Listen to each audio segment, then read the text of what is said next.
आपको कुछ दिन पूर्व मैंने सम्यक दर्शन के बारे में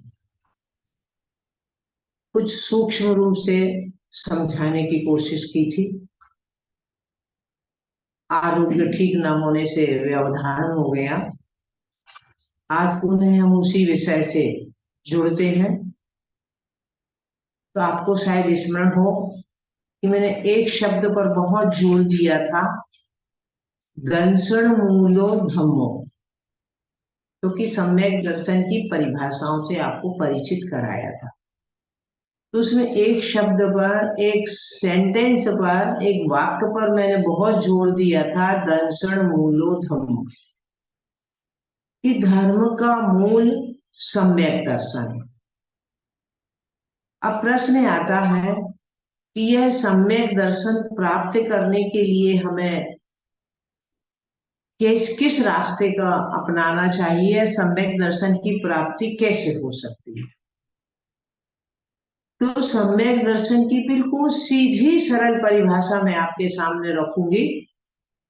जीवादि सात तत्वों पर श्रद्धा करना, समीचीन श्रद्धा करना, है ना। श्रद्धा में थोड़ा सा अंतर करना पड़ेगा, श्रद्धा और समीचीन श्रद्धा। Money, black money, white money. White money जो है यानी कि समीचीन श्रद्धा, ब्लैक मनी यानी कि श्रद्धा तो है पर समीचीनता और असमीचीनता का भाव या अंतर कहीं नहीं। समीचीन श्रद्धा भी कर लेता है, कभी असमीचीन श्रद्धा भी कर लेता है। तो इस प्रकार समीचीन श्रद्धा करना, किस पर करना, तो जीवादि सात तत्वों पर श्रद्धा करना। तत्वों पर, तत्व है सात, जीव, अजीव, आश्रम, बंध, संवर, निर्जरा और मोक्ष। इन सात तत्वों पर आपको श्रद्धा करनी है। और श्रद्धा करने के लिए किसी भी चीज पर, किसी आदमी पर मान लीजिए आपको श्रद्धा करनी है, तो पहले आप देखते आदमी का नेचर कैसा है, क्या काम करता है, नैतिक काम करता है कि अनैतिक काम करता है। आदि बातों की जानकारी लेकर ही आप उस पर श्रद्धा करते हैं। ठीक इसी प्रकार हमें सात तत्वों पर श्रद्धा करनी है, तो हमें जानना भी जरूरी है कि श्रद्धा समीचीन होना चाहिए, असमीचीन नहीं। समीचीन का अर्थ होता है सत्य, सच, और असमीचीन का अर्थ होता है जो सत्य नहीं है, असत्य है। तो इस प्रकार पांच सात तत्वों में से सबसे पहले मैं आपको जीव तत्व के बारे में बताऊंगी,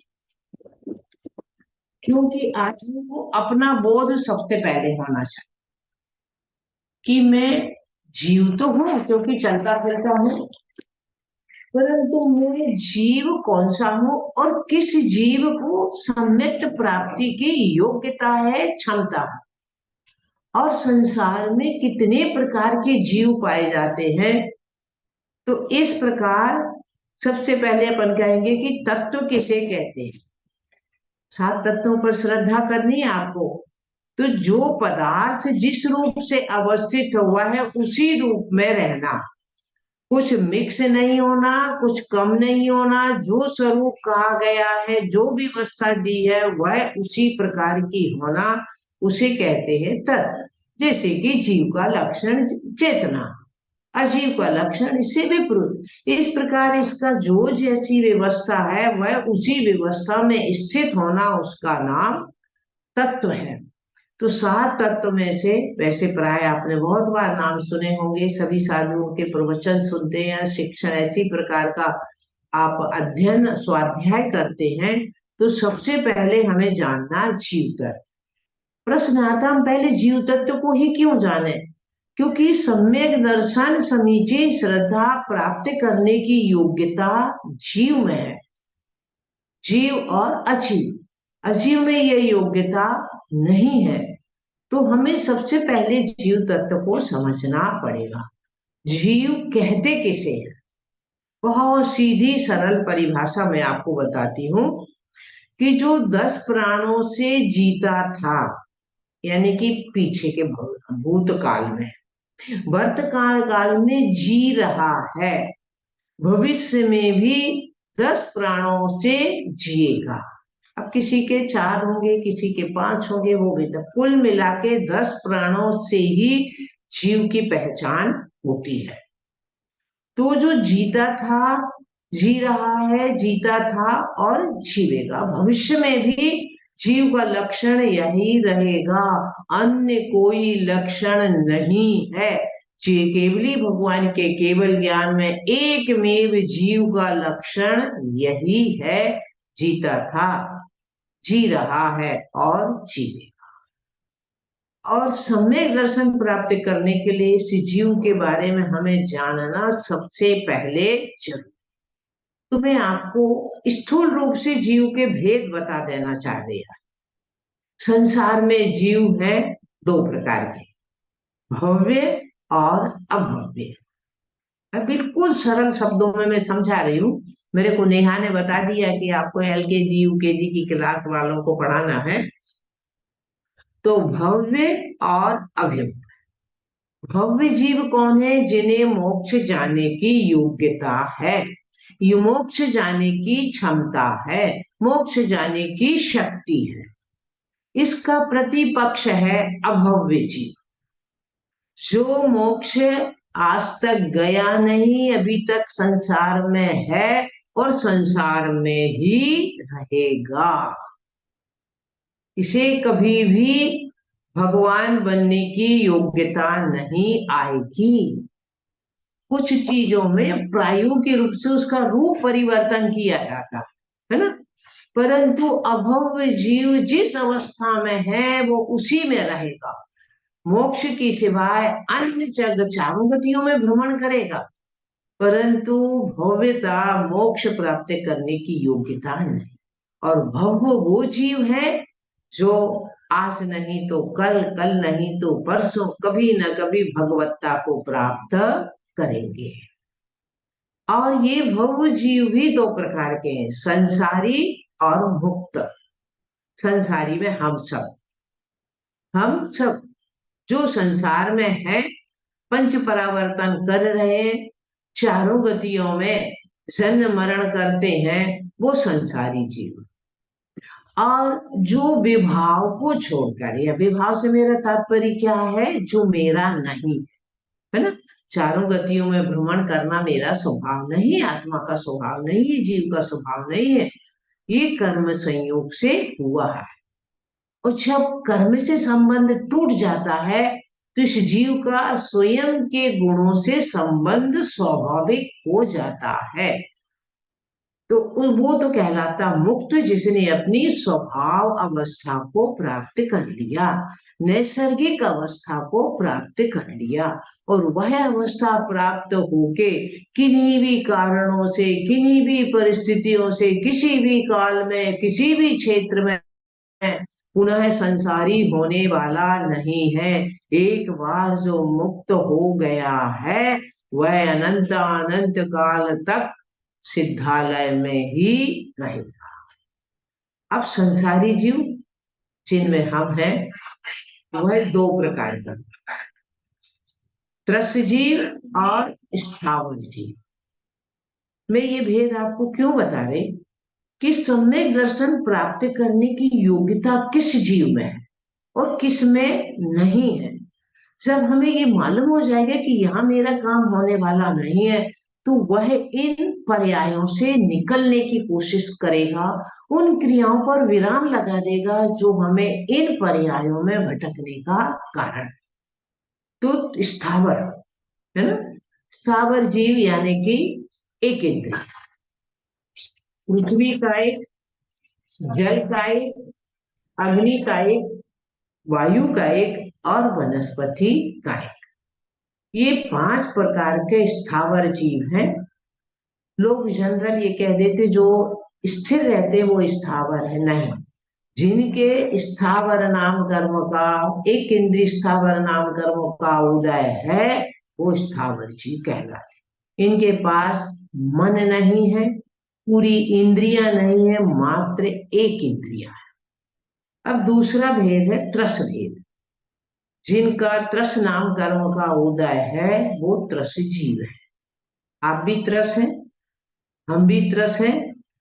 और इसके अतिरिक्त त्रस में कौन हो, तो उसका पुनः हम भेद करेंगे त्रस का, कि सकलेंद्रिय और विकलेंद्रिय।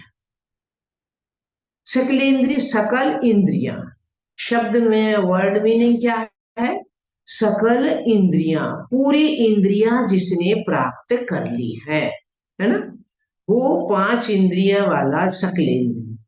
और जिसने कुछ इंद्रियां प्राप्त की हैं, अभी और भी प्राप्त करने की संभावना है, इस पर्याय में नहीं तो अन्य पर्याय में, तो वो है विकलेंद्रिय। तीन होते, दो इंद्रिय जीव, तीन इंद्रिय जीव और चार इंद्रिय जीव। ये विकल्प शब्द का अर्थ भी विकल्प है। अभी तीन इंद्रिय प्राप्त की, दो अवशेष है, उन्हें भी प्राप्त करना है। और सकल इंद्रिय, सकल इंद्रियां, पांचों इंद्रियां जिन्होंने इस पर रसना घ्राण चक्षु श्रोत्र, ये पांचों इंद्रियों को प्राप्त कर लिया, वो कहलाते सकल इंद्रिय। हम और आप क्या हैं? त्रस में भी सकल इंद्रिय। अब जो पांचों इंद्रियों को प्राप्त कर चुके हैं, प्राप्त कर लेते, वो कौन होते हैं? उसमें भी सकलेंद्रिय फिर दो भेद है, सैनी और असैनी, संगी असंगी, समनस्क अमनस्क। ये सैनी शब्द के पर्यायवाची शब्द हैं। संगी कहेंगे, समनस्क कहेंगे, है ना, तो वो एक ही अर्थ है। सैनी किसे, बहुत ध्यान देने वाली बात है ये। जिसे शिक्षा उपदेश आदि ग्रहण करने की शक्ति है, उसका नाम संगित है, समनस्क है, सैनी है। आज आप अपने भाग्य को सराहें कि जिन जिन भेदों को मैंने अभी बताया है, आप उन सबको पार करके न मालूम किस जन्म में ऐसा कौन सा पुण्य किया था आपने कि आप सैनी हुए। शिक्षा ग्रहण करने की योग्यता है।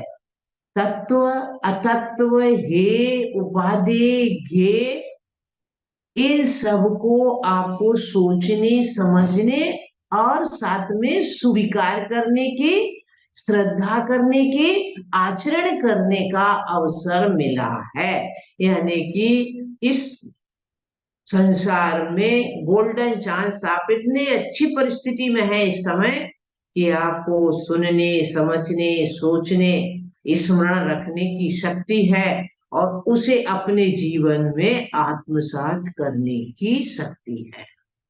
जो सैनी है, सैनी और असैनी हम इससे उल्टा ले लीजिए आप, जिन्हें शिक्षा उपदेश ग्रहण करने की योग्यता नहीं है, वो कितने हैं? वो भी पांच है। एक इंद्रिय, दो इंद्रिय, तीन इंद्रिय, चार इंद्रिय जीव। एक इंद्रिय से चार इंद्रिय तक आना, लोग कहते हैं जी हमने उस चोटी पर विजय प्राप्त कर ली, एवरेस्ट की चोटी पर चढ़ गया, ये चोटी पर चढ़ गया, ये कोई बड़ा काम नहीं है। परंतु एक इंद्रिय से निकलकर दो में आना, दो से फिर तीन में आना, चार में आना, ये चार इंद्रिय जीव, इनकी इंद्रियां तो बढ़ गई है, परंतु अभी तक असैनी ही है। शिक्षा उपदेश आदि ग्रहण करने की योग्यता क्षमता इनके अंदर नहीं है। ये एक इंद्रिय से लेकर चार इंद्रिय तक नियम से असैनी ही होते हैं, असंगी ही होते हैं, अमनस्क होते हैं, यानी कि शिक्षा उपदेश ग्रहण करने की योग्यता नहीं। इनमें एक बचा है पंचेंद्रिय, जो शिक्षा उपदेश ग्रहण करने की योग्यता रखता है। तो ये असैनी इतनी जगह हम अनेकों बार अनंत काल से, संसार संसार कब से है? अनादि काल से है, अनंत काल तक रहेगा। ना इसका कोई प्रारंभ दिन है और ना अंत का दिन है। निरंतर यह प्रकर्षण क्रिया चलती रहती है, एक इंद्री से दो, तीन, चार, पांच। कभी उसमें से बीच में भी ऐसा क्रम नहीं कि एक से दो में ही जाएंगे, दो से तीन में। जैसी आपकी परिणति होगी, जैसे आपके भाव होंगे, जैसी आपकी कसाइयों की स्थिति होगी, उसके अनुसार आपका उसमें जाना अपॉइंटमेंट होगा, है ना, उस गति में जाएगा। अब सैनी मैंने कहा था संगी समनस्क, उसके चार भेद: नरक गति, देव गति, मनुष्य गति और त्रियंच गति। ये चार गतियां, नरक गति, देव गति, किसी नरक गति बड़ी पीड़ाजनक है ना, जो नरकों में है ना, नरक नरक गति का जिनका उदय है। परंतु इन सब में त्रियंच गति है, जहाँ कितने दुख है आप अपनी आंखों से देखते हैं। कत्ल खाने में उठते हैं ना मालूम प्रातः काल, अपनी आंख खुलती उससे पहले कितने त्रियंच जीव मर जाते। परंतु एक सकारात्मक पक्ष इसमें यह है कि चारों गतियों में आपको सम्यक दर्शन प्राप्त करने की योग्यता है। इसीलिए हमें इन चार में जाए, नरक गति में, त्रियंच गति में जाने का प्रयास नहीं करना है।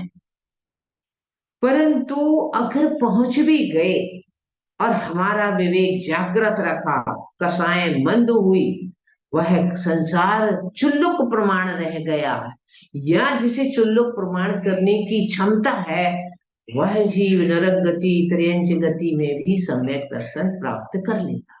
मनुष्य गति तो देव मुनियों का सानिध्य मिलता है, चिन्ह बिंब मिलते हैं, सब कुछ मिलता है।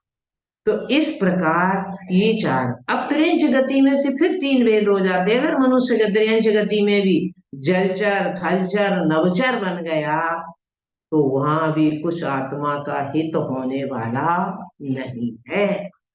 अब ये सब कहने का मेरा अभिप्राय ये था कि आज आप सोचें कि मैंने कहीं ना कहीं, आज अपने को याद नहीं रहता पूर्व पर्याय का, पर कहीं ना कहीं आपने सत्कर्म किए हैं, जो आप आज एक इतने अच्छे स्थान पर खड़े हैं कि जहां पर देव, शास्त्र और गुरु, इन तीन के बारे में जान सकते हैं, सोच सकते हैं, चिंतन मनन कर सकते हैं और श्रद्धा को प्राप्त हो सकते हैं। इनके ऊपर आगम के अनुसार श्रद्धा कर सकते हैं। तो मूल विषय अपना क्या है? सम्यक दर्शन। तो दर्शन मूलो धम्मो, भगवान ने जैसा कहा है उस पर उसी प्रकार की श्रद्धा करना, उसका नाम सम्यक दर्शन। और यह सम्यक दर्शन प्राप्त करने की योग्यता शनि पंचेंद्रिय में ही है, अन्य शनि के जो भेद हैं उनमें नहीं है। अब एक प्रश्न उठ सकता है आपके मन में, उठना भी चाहिए, कि इतना लंबा, इतना विस्तार क्या जरूरत है सुनने की? जब तक यह जीव ये उपाधि नहीं समझेगा, ये सम्यक दर्शन की एलकेजी है। यहीं से इसे ज्ञान होगा, यहीं से रास्ता मिलेगा, इसी रास्ते से मंजिल मिलेगी, अन्य रास्ते से नहीं मिलने वाली है। तो ये उपाय, उपाधि।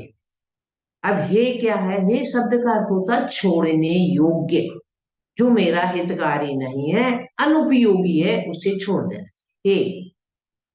ये जानने योग्य, अच्छा पक्ष भी जानना है, बुरा भी जानना है, मेरी आत्मा के हित के लिए क्या ग्रहण करने योग्य है, उसे ग्रहण कर लेना, उसका नाम है उपाधि। आप किसी एक शॉपिंग सेंटर में गए, वहां आपने बहुत सारी चीजें दुकानदार ने आपको दिखाई, आपने देखी, है ना, पर लास्ट में सोचा मेरी आवश्यकता तो, मेरा काम तो आज इससे बनने वाला है, आप वही चीज परचेस करके आ जाते, खरीद के आ जाते। ऐसा ही संसार में छह द्रव्य हैं। इन छह द्रव्य सात तत्व हैं। इन सात तत्व को जानने की क्षमता इसी मनुष्य जीवन में होती है। नरक गति देव गति त्रिंच गति में है तो आप सोचिए इतना सफर तय करके आ चुके हैं, बिल्कुल पॉइंट पर पहुंच गए। अब इमेज कीजिए कि अपन ने आपने यहाँ के यदि कुछ नहीं किया, कुछ नहीं किया तो क्या होगा? वापिस एबीसीडी चालू हो जाएगी, 1 2 3 4 चालू करना पड़ेगा।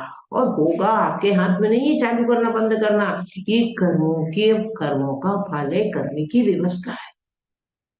तो यहाँ आने के बाद अब हमें प्रयास करना कि ऐसे भाव नहीं करना, ऐसा कर्म नहीं करना, ऐसा चिंतन नहीं करना कि मुझे पुनः इन्हीं पर्यायों में भटकना पड़े।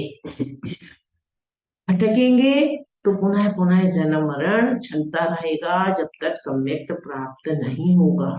क्योंकि सम्यक्त प्राप्त हो जाने पर भी अधिकतम अर्ध पुद्गल परावर्तन समय रह सकता है। और सम्यक्त प्राप्त करके इसमें समीचीन कर लिया तो फिर अपनी ज्ञान चेतना को प्राप्त करेगा, है ना। जीव का लक्षण जीता था, जी रहा है, जीवेगा। एक दूसरा आचार्यों ने कहा है कि चेतना ही जीव का लक्षण है। वह चेतना ज्ञान चेतना है और दर्शन चेतना। जो ज्ञान दो रूप में व्यक्त होता है, ज्ञान में जो जीव का लक्षण चेतना है वह ज्ञान रूप भी चेतना होती है और दर्शन रूप भी चेतना होती है। अब चेतना तो है हमारे पास, परंतु चेतना के भी फिर आचार्य कहते हैं एक इंद्रिय जीव को भी चेतना है, समझिए उसे भी सुख दुख होता है, पर एक इंद्रिय को जो चेतना है बस उसका इतना है, पूर्व में किए हुए कर्मों का फल वो जिसे कहते हैं कर्म चेतना। कर्म भोगो पूर्व में जो बांध के आया है, जो उदय में आ रहा है, जो जो एक इंद्रिय में जो जो पीड़ा है दुख है उन सबको लेना। माता जी क्या पीड़ा है? अरे आप देख लीजिए प्रैक्टिकल में, आपको स्नान करना, गर्म पानी है आपके पास, है ना। अब गर्म पानी ज्यादा गर्म हो गया तो लेके ठंडा पानी में ला देते आप। अब ठंडे पानी के जीव को कितनी पीड़ा होगी जब आप गर्म पानी में डालें, है ना। पीड़ा एक बहुत छोटा सा दृष्टांत है। एक इंद्रिय जीव में तो ऐसे जीव होते हैं जिन्हें एक श्वास में 18 बार जन्म मरण करना पड़ता है। तो इस ऐसी कर्म चेतना को जीव अनादि काल से सहन करता आ रहा।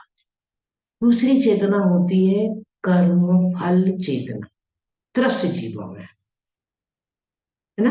2 इंद्रिय से लेकर 5 इंद्रिय कर्म करना, परंतु जो चेतना कर्म चेतना कर्म फल चेतना से छूटना चाहते हैं उनके लिए एक ही हथियार है। इन सब समाधान, इन समस्याओं का एक ही समाधान है, हम सम्यक्त प्राप्ति का प्रयास करें। और जीव तत्व के बारे में जो हमारे दृष्टि गोचर नहीं होता है, क्योंकि जीव कैसे हैं, बादर भी हैं और सूक्ष्म भी है एक इंद्रिय में, तो हमें दिखते नहीं है। सूक्ष्म जीव तो उसमें जो एक ने वो तो सिद्धालय में भी है। इस 3 लोक में ऐसा एक सुई के नोक के बराबर भी जगह शेष नहीं है जहां बादल सूक्ष्म जीव ना हो। सिद्धालय में भी है ये जीव, सूक्ष्म एक इंद्री बनकर सिद्धालय में जाके आ गया, परंतु सिद्धत्व भाव के साथ नहीं गया, है ना। होटल में मालिक भी रहता है और वेटर भी रहता है ना। तो होटल तो मालिक है और वो नौकर है। ऐसा ही सिद्ध भगवान सिद्धालय में जो है अपने सिद्धत्व भाव के साथ शुद्ध भाव है ना। स्वाभाविक अवस्था है, कर्मजनित अवस्था नहीं है, स्वाभाविक है, शाश्वत है। वह कभी नष्ट को प्राप्त होने वाली नहीं है। तो यदि हमारे अंदर एक उत्कंठा उत्पन्न हो जाए कि मुझे शुद्ध अवस्था प्राप्त करना है, अशुद्ध जीव होता है कर्म के संयोग से, और कर्म संग्रह करता है यह जीव। कर्म कभी एज ए गिफ्ट नहीं मिलते हैं। आपके जन्म पर लोग बहुत सारी गिफ्ट देंगे, देते होंगे, आप किसी को देते होंगे, परंतु कर्म कभी किसी को उपहार में नहीं दिया जाता है। ये हमारे व्यवहार से हमें मिलता है, हमारे आचरण से, हमारे मन से, हमारे वचन से, हमारे काय से ऐसा आश्रम होता है। तो इस प्रकार आप जीव हैं, और इससे जो उल्टा है, विपरीत है, अपोजिट है, वो सब क्या है? अजीव। जिसमें ज्ञान दर्शन चेतना नहीं है, वह सब अजीव है। अब हम लोग अशुद्ध जीव हैं संसार में, और मोक्ष में रहने वाले शुद्ध जीव। अशुद्ध जीव वह अशुद्ध अवस्था को छोड़कर अब हमें शुद्ध अवस्था को प्राप्त करना। तो वो कौन होते हैं? अब जीव में एक फिर भेद है, पुण्य जीव और पाप जीव। पुण्य जीव जो सम्यक दर्शन की प्राप्ति में लगे हैं, यानी जिन्होंने प्राप्त कर लिया है, और देश व्रत कम से कम श्रावक के योग्य जो श्रावकाचार होता है, अष्टमूल गुण धारण करता है, सप्त व्यसन का त्यागी होता है ना, ये कहलाता है पाक्षिक श्रावक। इस पर मैं फिर कभी बात करूंगी, नहीं तो विषय से विषयांतर हो जाएगा। तो पुण्य जीव वो है जिन्होंने सम्यक प्राप्ति के प्रयास में लगे हैं, प्राप्त कर लिया है, और व्रत को स्वीकार कर लिया है। अणुव्रत भी हो सकते हैं, और महाव्रत भी हो सकते। और एक होते हैं पाप जीव, मिथ्यात के साथ विपरीत। मिथ्या का अर्थ होता मिथ्या दृष्टि, दृष्टि यानी दृष्टिकोण, आपका एंगल। और मिथ्या का मतलब है झूठा, असत्य, अहितकारी है, तो वो कहलाता है मिथ्या, है ना। अपन कहते हैं यदि बहुत मिथ्यावाद बोलता है, ये झूठी बात बोलता है। ऐसा ही झूठा श्रद्धान, सच्चा श्रद्धान, समीचीन श्रद्धान, असमीचीन श्रद्धान। तो जो पुण्य जीव होते हैं वो समीचीन श्रद्धान करते हैं और व्रतों को धारण करते हैं। अब मूल बात आपके ऊपर आगे जो आप सुन रहे हैं कि आप पुण्य जीव हैं, कि आपको देव शास्त्र गुरु के बारे में सुनने का, समझने का अवसर मिला है। 5 इंद्रियां हैं, आप अपना निर्णय कर सकते हैं कि मुझे सम्यक दर्शन प्राप्त करना, तो मुझे किस मार्ग पर चलना है। तो इस प्रकार पुण्य जीव बैठे हैं आप लोग, अब बहुत रास्ता तय करके आए हैं, और बहुत रास्ता तय करने के बाद मंजिल मिल जाती तो आदमी की थकान कम हो जाती। ठीक आपका पुण्य का उदय है कि आप पंचेंद्रिय हैं, मन वाले हैं, उच्च कुलीन है, उच्च कुल में आपका जन्म हुआ है, जहां आप इस अवस्था को, शुद्ध बुद्ध चैतन्य अवस्था को प्राप्त करने के लिए पुरुषार्थ कर सकते हैं। अपने भाग्य को सराहें आप, कि आप कितने भाग्यशाली हैं कि आपके पास 5 इंद्रिय हैं। जिंदर में सुनने की आपके अंदर उत्कंठा है, और वह आपको सुनने मिल रहा है। सोचने समझने की क्षमता है। बस अब आप तो एक ही, आपका एक ही काम करना है कि आपके हाथ में दही है, दही मंथन कर लीजिए, मक्खन मक्खन निकाल लीजिए, छाछ छाछ छोड़ दीजिए। जो आत्मा के लिए हितकारी है, ऐसा वह सम्यक दर्शन यह जीव ही प्राप्त कर सकता है। अजीव को कभी भी सम्यक दर्शन की प्राप्ति नहीं होती है। वो आत्मा जो अनंत गुणों की धारी है, अमूर्तिक है, ऐसे आत्मा शक्ति रूप से मेरे अंदर विराजमान है। इसे बस अभिव्यक्त करने के लिए आवश्यकता है सम्यक दर्शन के और सम्यक दर्शन को प्राप्त करने के लिए आवश्यकता है सातों तत्वों के स्वरूप को जानने की।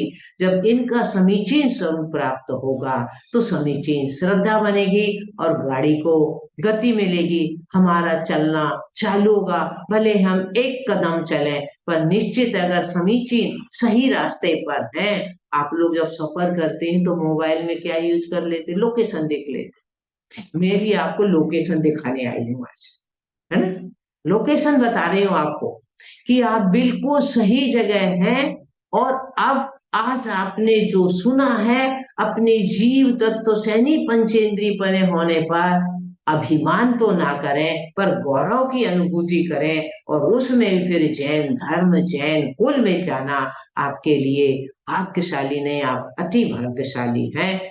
शेष दो तत्व के बारे में मैंने आज आपको बताया, शेष आगे के पांच तत्व के बारे में इसी प्रकार क्रमशः आपको मैं बताती रहूंगी। सबको हमारा मंगलमय आशीर्वाद। आप कुछ पूछने के इच्छुक हैं तो पूछ सकते हैं। जय बोलिए परम पूज्य गणिनी आरिका चर्या शिरोमणि श्री सुभूषणमती माता जी की जय।